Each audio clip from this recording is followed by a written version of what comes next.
Multimodality in education is a form of teaching through which teachers present information in different ways to optimize learning.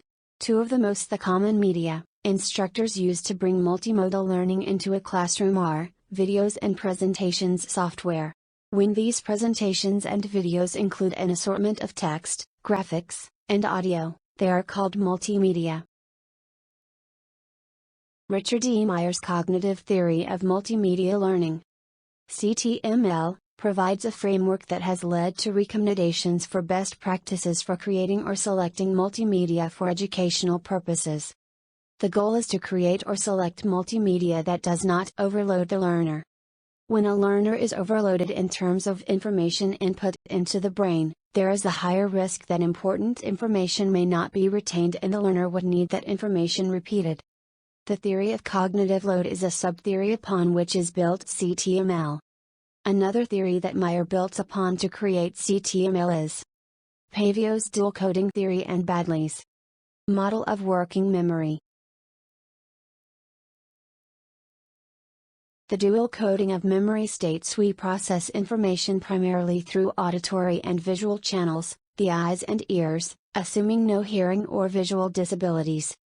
Whereas plain images are processed through eyes and sounds through the ears, written words are processed through both concurrently. Working memory, also known as short-term memory, processes the information coming in from the sensory memory.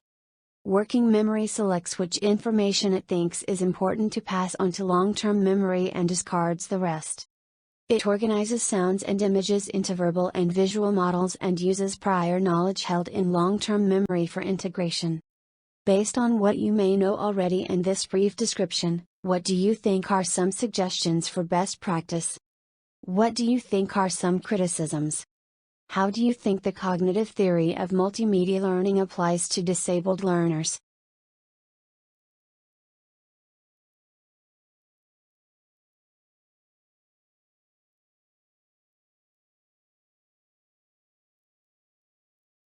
In regards to criticisms, some have resulted in an expansion of his model.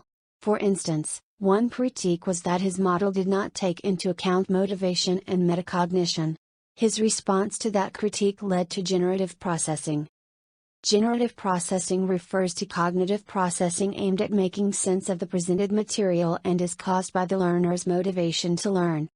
For example, when the material is presented by a likable instructor. Please read Meyer's 15 Principles of CTML, with descriptions and suggestions.